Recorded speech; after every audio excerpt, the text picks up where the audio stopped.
और जो आपका सेल्स है ना, वहां से या फिर सेल्स हैं, टिश्यू है, मसल्स हैं, उन सब से इस तरीके से जो आपका CO2 का जो फॉर्मेशन हुआ है उसको किस तरीके से वापस एल्वेलाई तक लेके आता है।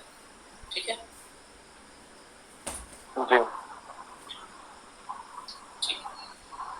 अभी देखते हैं रेस्पिरेटरी वॉल्यूम्स एंड कैपेसिटीज। ये यहाँ पे रेस्पिरेटरी वॉल्यूम्स से रिलेटेड कुछ टर्म्स लिखे हुए हैं, ये क्वेश्चन में पूछे जाते हैं।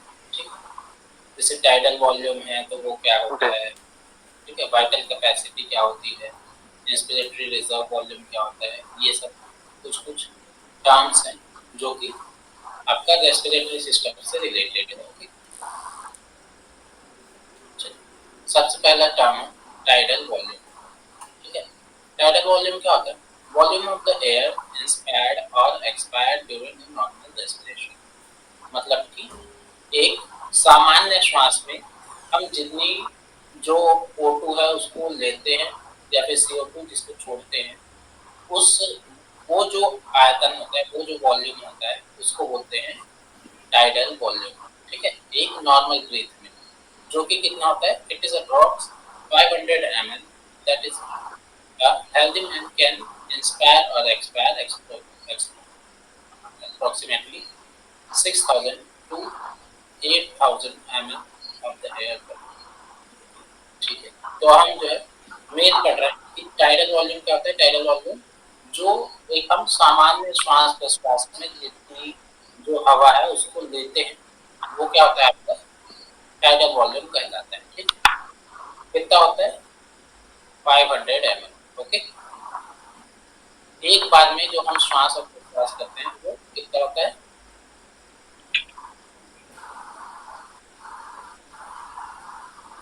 500 ml। ठीक है,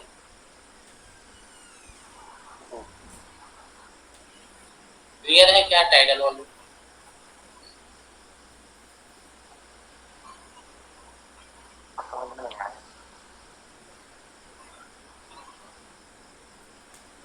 मेरी वॉइस आ रही है? हाँ सर, आ रही है। एक बार और बता दीजिए सर इसी को। अच्छा, नहीं सुन रहे थे? अभी तो पहले ही पढ़ाया। नहीं, मैं सुन रहा था चलो थोड़ा ठीक सा। है।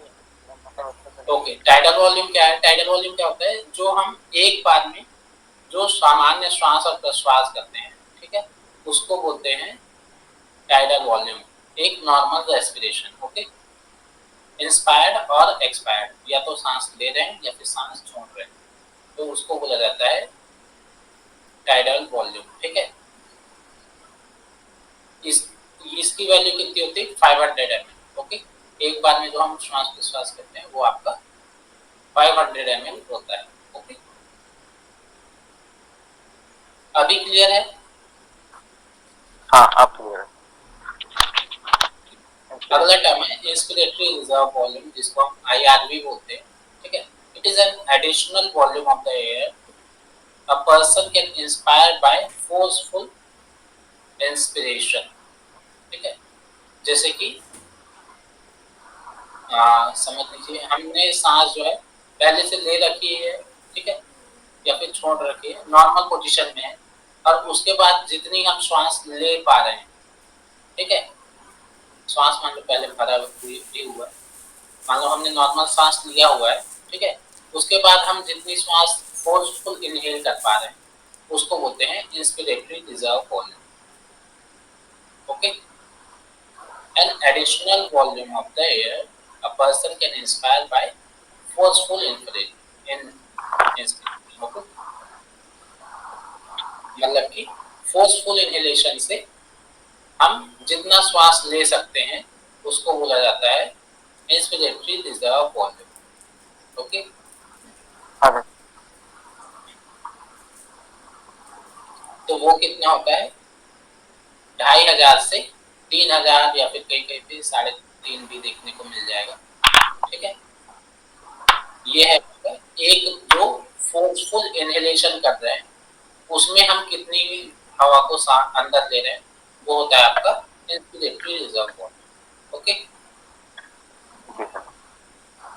अगला है expiratory reserve volume. Expiratory reserve volume inspiratory के जस्ट अपोजिट होता है। क्या है? An additional volume of the air a person can expire by forceful exhalation. ठीक है, एक्सपिरेशन या फिर एक्सहेलेशन एक ही बात होगी। This average around 1000 ml to 1100 ml। Okay, ये क्या है आपका? एक बार में एक जो पर्सन है वो जितना श्वास बाहर छोड़ सकता है फोर्सफुली, उसको हम बोलते हैं एक्सपिरेटरी रिजर्व वॉल्यूम। ओके, ये तीनों क्लियर है? हाँ सर। जी, चलो अब देखो, एक अगला टर्म है आपका रेजिडुअल वॉल्यूम। ठीक है, रेजिडुअल मतलब होता है आपका जो बचा हुआ है। ठीक है, मतलब कि एक, इसमें देख लेते हैं पहले, volume of the air remaining in lungs even after forceful expiration. मतलब कि हम जो है कंप्लीट सांस छोड़ भी दें, उसके बाद भी जो एयर जो है आपके लंग्स में रह जाए, उसको हम बोलते हैं रेजिडुअल वॉल्यूम। ओके,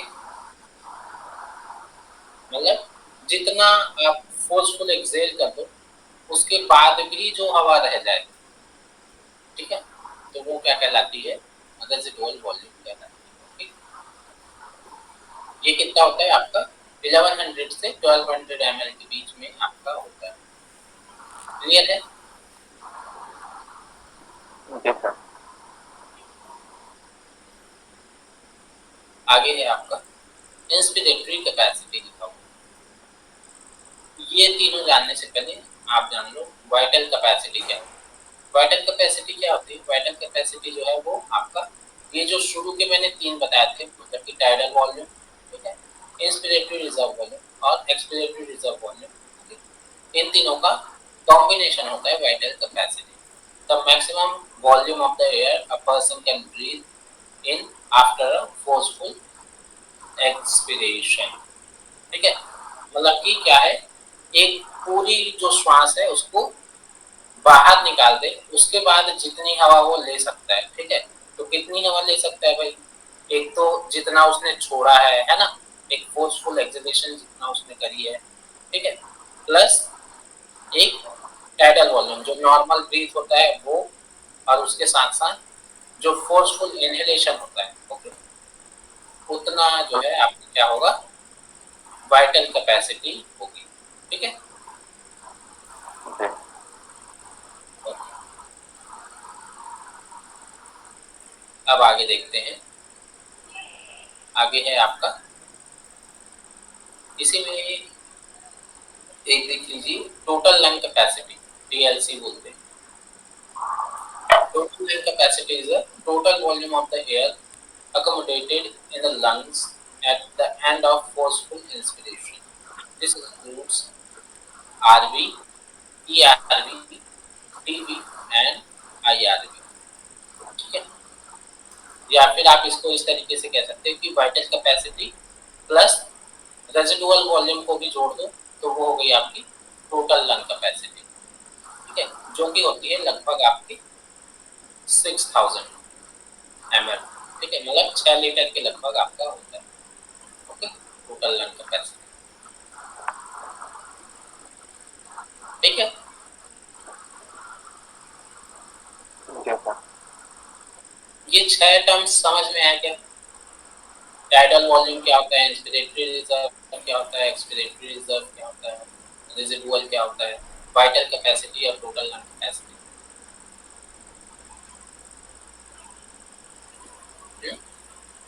हाँ सर। आगे, अच्छा बताओ इंस्पिरेटरी रिजर्व वॉल्यूम क्या होता इसमें कोई व्यक्ति कितना फोर्सफुली कितना जो एयर है एक्सहेल कर सकता है। है? क्या कर सकते हैं? मतलब जैसे उसने सांस लेने के बाद सांस लिया और सांस लेने के बाद में उसने पूरा एक्सहेल कर दिया।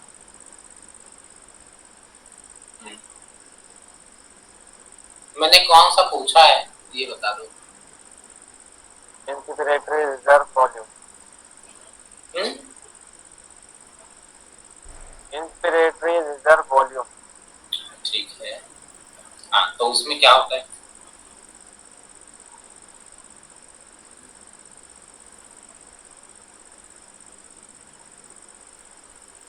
मतलब फोर्सफुली कितना वो इंस्पिरेट मतलब रिजर्व कर सकता है, सॉरी रिजर्व कर सकता है, मतलब रोक सकता है। रिजर्व मतलब रोक सकता है कितना वॉल्यूम तक, तो आपने कहा 2500 ml टू तीन कितना 3000 ml तक रोक सकता है। चलो इसमें मैंने बताया था टाइडल वॉल्यूम तो क्लियर है ना, 500 ml होता है। एक नॉर्मल जो हम ब्रीथ कर रहे हैं जिसका हमें पता नहीं चलता है, ठीक 600 है। से 500, हाँ 800। 500 ml, ठीक है। ये याद रहेगा। हाँ सर। वॉल्यूम जो है इंस्पायर्ड और expired during the normal respiration, ठीक है। नॉर्मल ब्रीथ के दौरान जितनी हम सांस ले रहे हैं छोड़ रहे हैं। इंस्पिरेटरी में मैंने कहा था कि नॉर्मली जैसे मैं अभी सांस ले रहा हूँ छोड़ रहा हूँ वो मैटर नहीं करता है, ठीक है। अचानक किसी ने कहा मुझे कि तुम एक डीप इनहेल करो, समझ में आ रहा है? हाँ सर। इंस्पिरेटरी रिजर्व वॉल्यूम बता रहा हूँ, ओके। जैसे मैं नॉर्मल जी। पोजीशन में हूँ उस टाइम पे कोई कहता है कि एक फोर्सफुल इंस्पिरेशन करो, ठीक है, डीप इनहेल करो, उसमें मैं जितनी हवा खींचूंगा, ठीक है, वो होगी जी। आपकी इंस्पिरेटरी रिजर्व वॉल्यूम। क्लियर है क्या? हाँ सर। अब इसी के जस्ट अपोजिट ये है, जैसे मैं नॉर्मल पोजीशन में हूँ और उसके बाद कोई मुझे कहे कि एक फोर्सफुल एक्सलेशन करो, मतलब पूरी श्वास को बाहर निकाल दो, तो उस टाइम पे मैं जितना श्वास बाहर निकालूंगा वो होगा हमारा एक्सपिरेटरी रिजर्व वॉल्यूम। क्लियर है?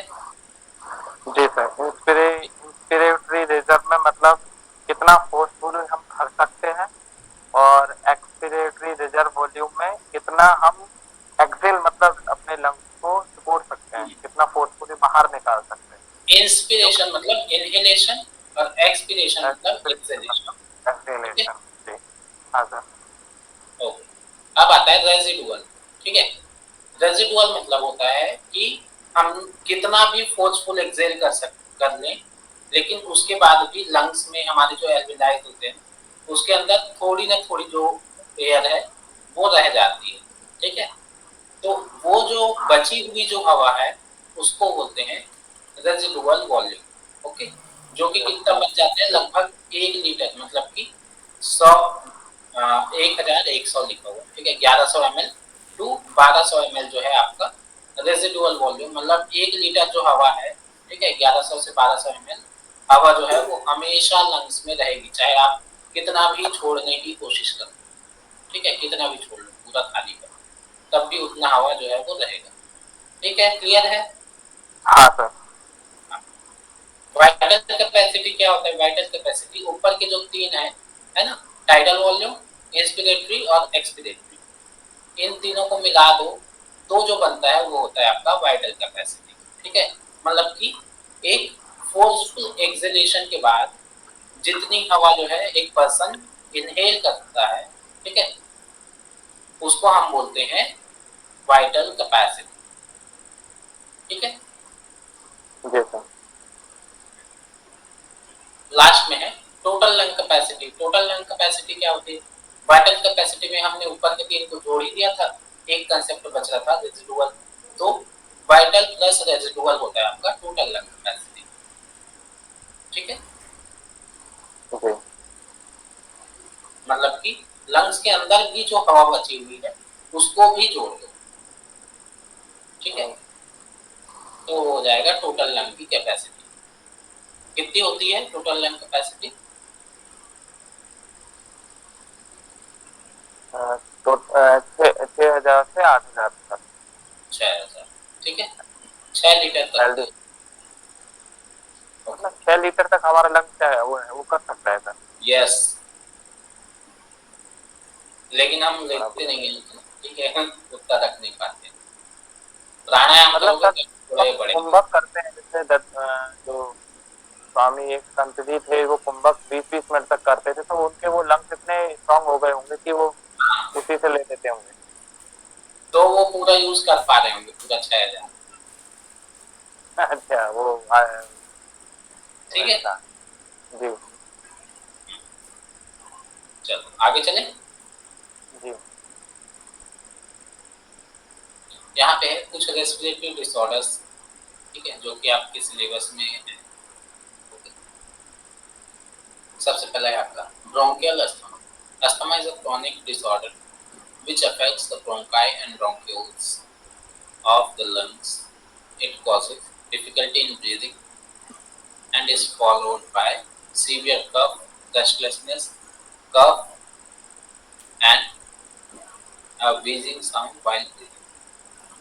अस्थमा आप जानते हैं, जी सर। हिंदी में अस्थमा कह देते हैं, इंग्लिश में एजमा कहते हैं, ठीक है, वही सेम है, ब्रोंकियल एजमा। ओके।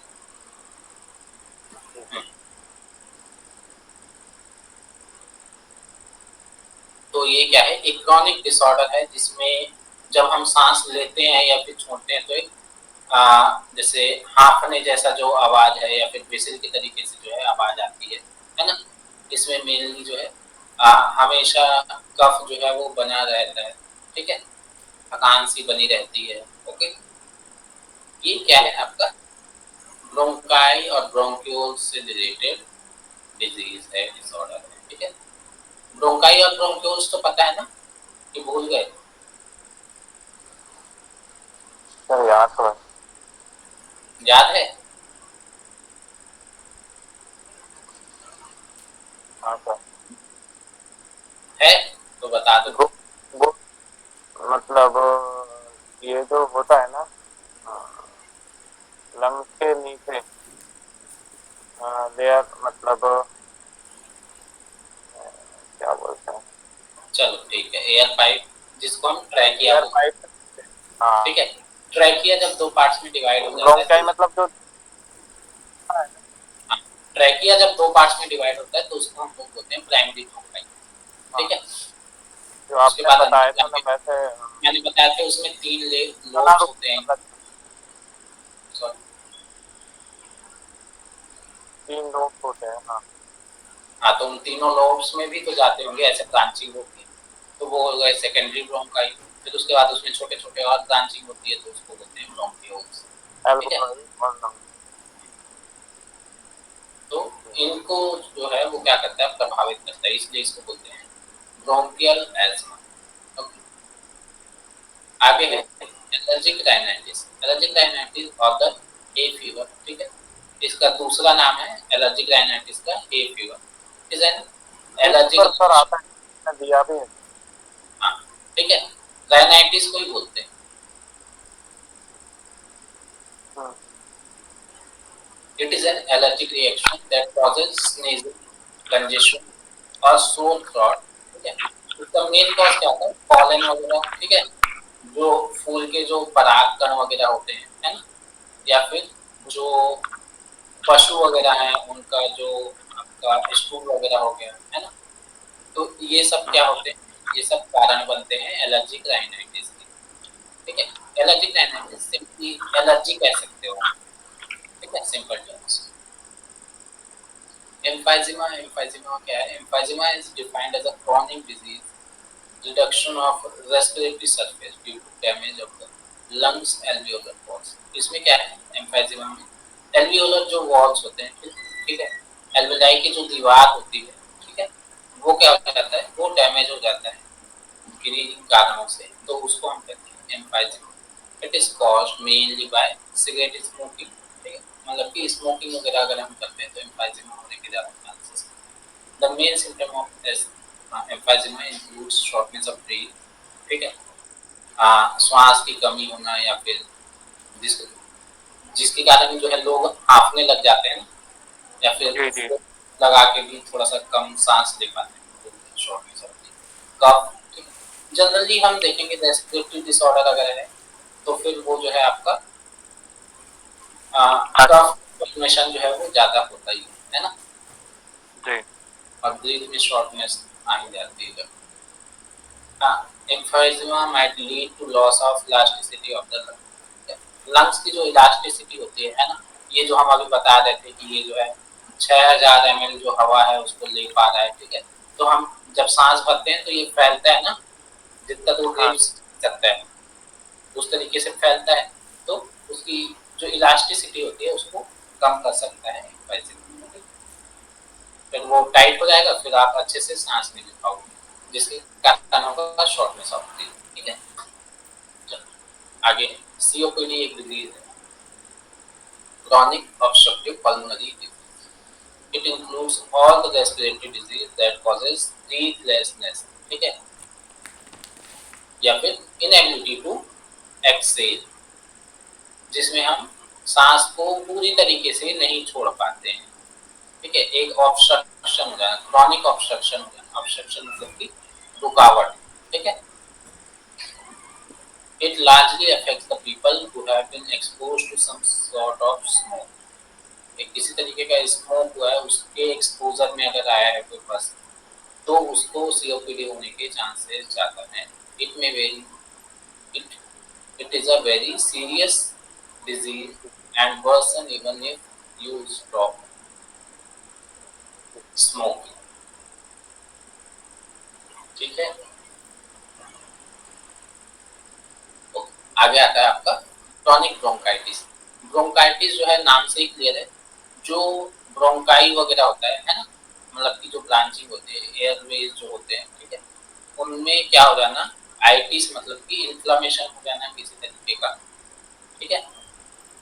और क्या हो जाता है, जब इन्फ्लेमेशन हो गया तो उसकी वजह से उसमें म्यूकस भर जाता है। क्रॉनिक ब्रोंकाइटिस का फॉर्म ऑफ सीओपीडी, इसलिए सीओपीडी पहले होता है। Where your lungs get inflamed, मतलब कि उसमें किसी तरीके का इन्फ्लेमेशन हो जाना, ठीक है, उसमें स्वेलिंग हो जाना, रेडनेस हो जाना, इस तरीके का कुछ हो जाना, है ना, और म्यूकस से भर जाना। The most common symptom is a frequent cough that last for 2 years और द मोर देन दैट, उससे भी लंबा जा सकता है, ठीक है। फ्रीक्वेंट उसमें कफ आना, खांसी आना, ठीक है। Chronic bronchitis never really goes away but can be managed with treatment। It's always caused by smoking। Mostly जो आपका अभी हम पढ़ रहे हैं ये आपका स्मोकिंग वगैरह हो गया, इन सब से क्या हो जाता है, जैसे अस्थमा वगैरह भी हुआ तो वो सब भी सर आपका पॉल्यूशन का भी प्रभाव पड़ता होगा ना, जैसे बहुत से लोग स्मोकिंग पॉल्यूशन नहीं हो करते गया, हैं फिर ठीक भी। है। जैसे हम एलर्जी वगैरह का पढ़ रहे थे, है ना, अभी जी थोड़ी देर पहले हमने पढ़ा था एलर्जी राइनाइटिस। तो वो क्या है, एक तरीके से जो आसपास का जो सराउंडिंग है हमारे, जैसे रूम वगैरह में कुछ सीलन वगैरह रहती है ना, ठीक है, या फिर धूल में ज्यादा एक्सपोजर है ना, किसान वगैरह जो है कटाई करते हैं तो उस टाइम पे जो है धूल वगैरह उड़ती है, ठीक है, या फिर जी जी। जंगल जो परागकण वगैरह होते हैं तो वो सब उड़ रहे हैं, तो उनसे कभी कभी जो है आपका एलर्जी वगैरह हो जाता है, ठीक है।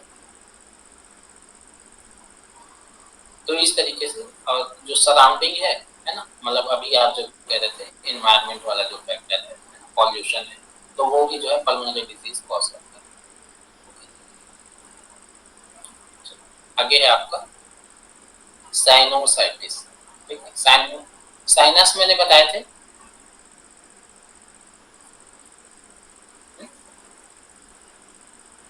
साइनस बताया था चार,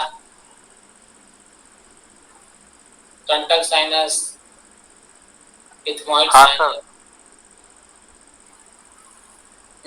कौन कौन से थे? अ, कल साइनस बताया।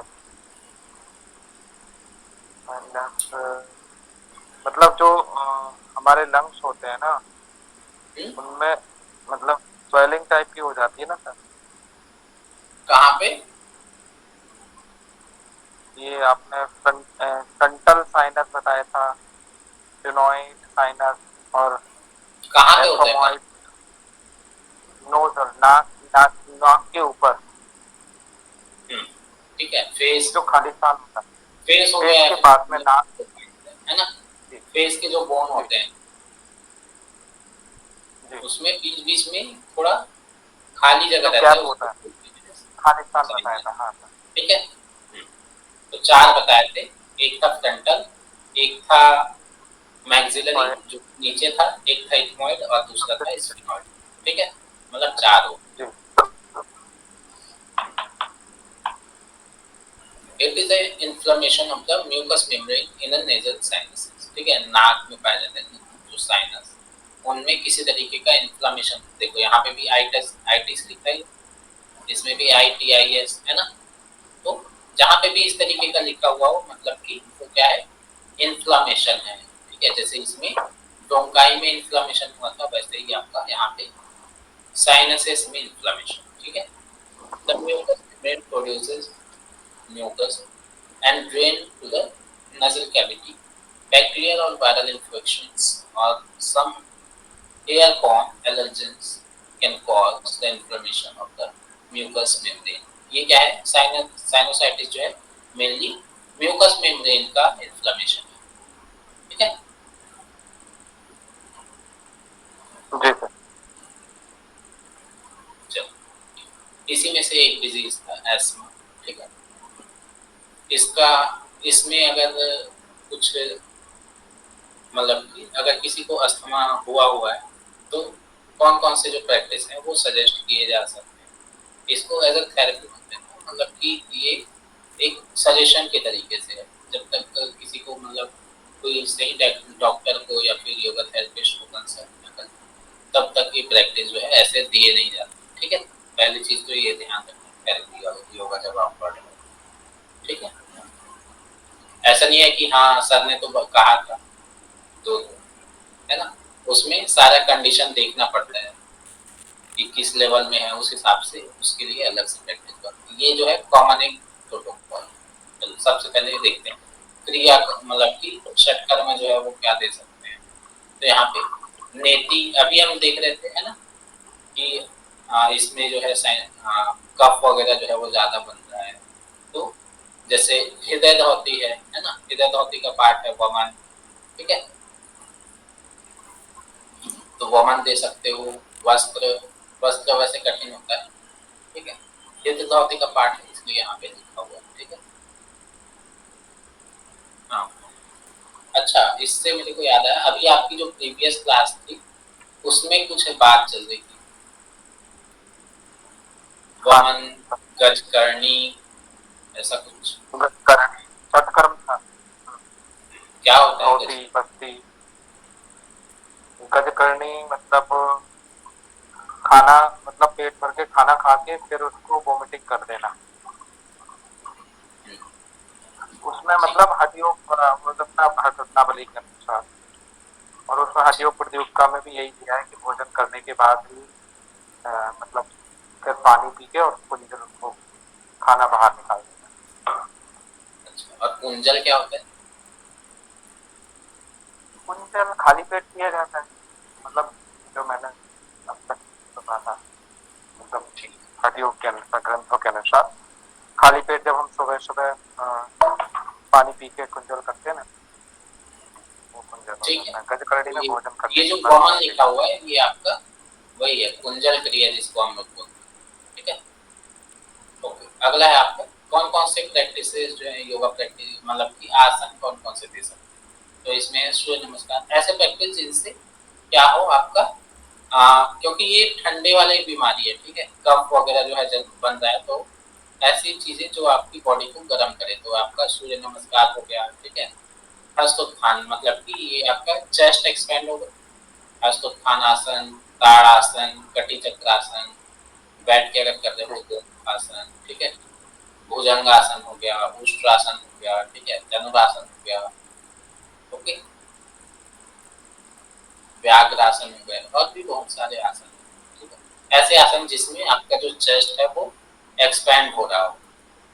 ठीक है, जी उन आसनों को दे सकते हैं ताकि जो लंग्स की कैपेसिटी है ना, वो भी बढ़े, लंग्स की स्ट्रेंथ बढ़े। है ना। प्राणायाम, प्राणायाम में कौन कौन सा दे सकते हैं, तो यहाँ पे जो है सबसे पहले आप नाड़ी शोधन दे सकते हैं, है ना। यौगिक ब्रीदिंग पता है? डीप जिसमें इनहेल और डीप एक्सहेल। जो मतलब कि एब्डोमिनल ब्रीदिंग होता है, उसमें आपका चेस्ट मतलब चेस्ट ब्रीदिंग होती है, थोरेसिक ब्रीदिंग जिसको बोलते हैं, ठीक है, क्लेविकुलर ब्रीदिंग, इन तीनों का जो कॉम्बिनेशन होता है उसको बोलते हैं यौगिक ब्रीदिंग। ओके। हाँ जी। आगे है आपका सूर्य भेदी प्राणायाम दे सकते हैं, ठीक है, भस्त्रिका दे सकते हैं, ये सब क्या है, गर्म वाले प्राणायाम, ठीक है। राम भी दे सकते हैं लास्ट में रिलैक्सेशन। मुद्रा कौन कौन सी मुद्रा दे सकते हैं, तो यहाँ पे क्योंकि पल्मोनरी से रिलेटेड है इसलिए यहाँ पे प्राण मुद्रा लिखी है, ठीक है, प्राण मुद्रा दिया है। प्राण मुद्रा कैसी होती है? लास्ट टाइम मैंने अपान मुद्रा पूछा था आपसे। ये जो उंगलियों के माध्यम से प्रेस करके करते हैं ना। उंगली मुद्राएं तो उंगलियों से ही होती है, मतलब अलग अलग होती है, वैसे हाँ। हस्त मुद्रा, हस्त मुद्रा जो होती है वो उंगलियों से ही होती है। कैसे होती है? कौन कौन सी उंगली जुड़ती है कौन? प्राण मुद्रा में? प्राण मुद्रा में एक तो हमारा अंगूठा रहता है।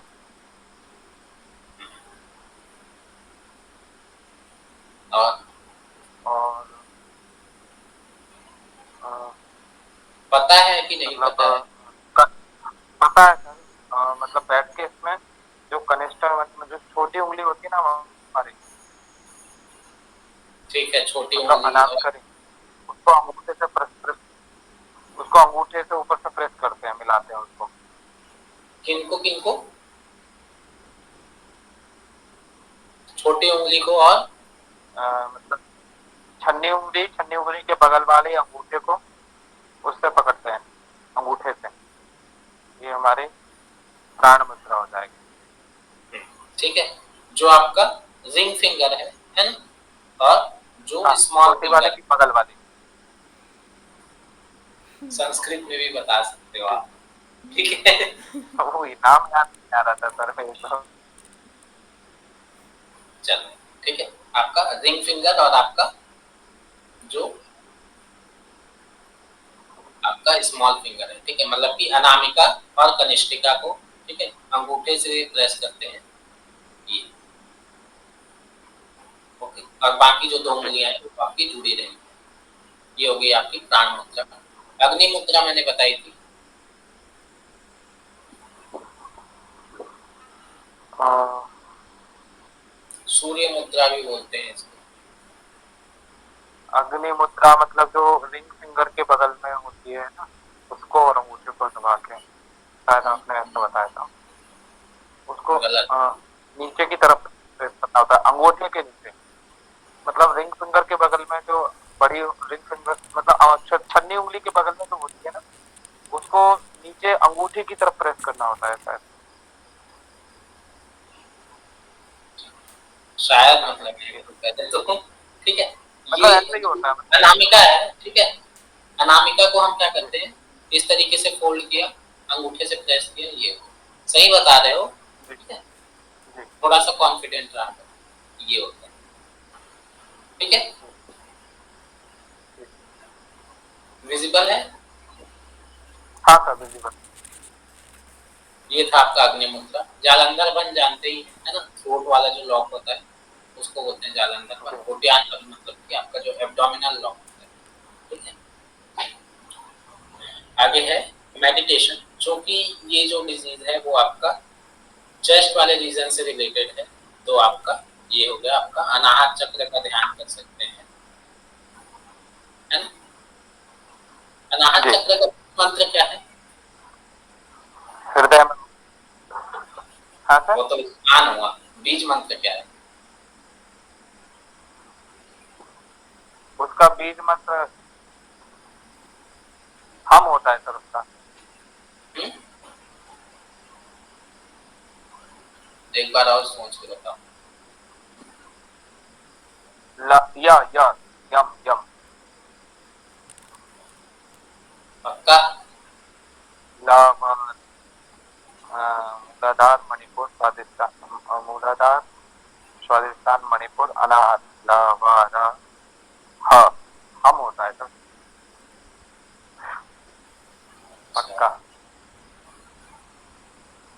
गलत हो गया हो तो यम होता है यम। मेरे को लग रहा है वो यम होता है। क्या होता है मैं पूछ रहा हूँ आपसे, आपने पढ़ा है ना ये? हाँ पढ़ा है सर। तो बताओ।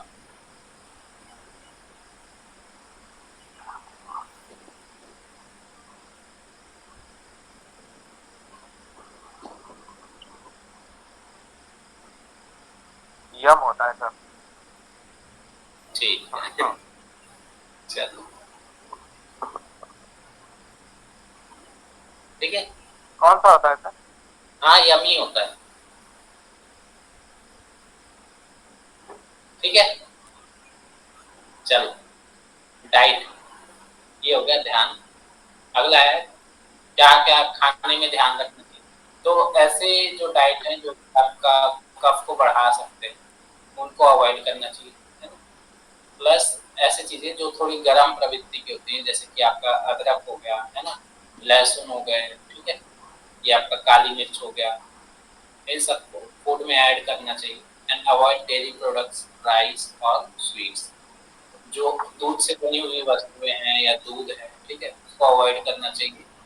राइस अवॉइड करना चाहिए क्योंकि वो कफ बढ़ाता है, ठीक है। स्वीट्स, मिठाई जो है वो नहीं खाना है अगर अस्थमा है, ठीक है। जी। कुछ और हैं जैसे कि आपका स्टीम वगैरह जो है आप ले सकते हो। और हाँ कॉन्स्टिपेशन, मतलब कि डाइट ऐसा रखो कि आपको कॉन्स्टिपेशन ना हो, ठीक है। साथ ही साथ इतना पढ़ने के बाद एक चीज और ध्यान रखना होता है, अगर आपको जो है अस्थमा अटैक आ रहा है तो उस टाइम पे आपको योगा प्रैक्टिस नहीं करना है, ठीक जी। है। ये हमारा आज का, ठीक है। कल से एक नया सिस्टम पढ़ेंगे। हाँ जी। और मतलब एक ही उसमें ऐड है क्या? एक ही पीडीएफ में? सॉरी। मतलब उसका स्केलेटल सिस्टम मसल्स का भी पढ़ा था हमने तो जी।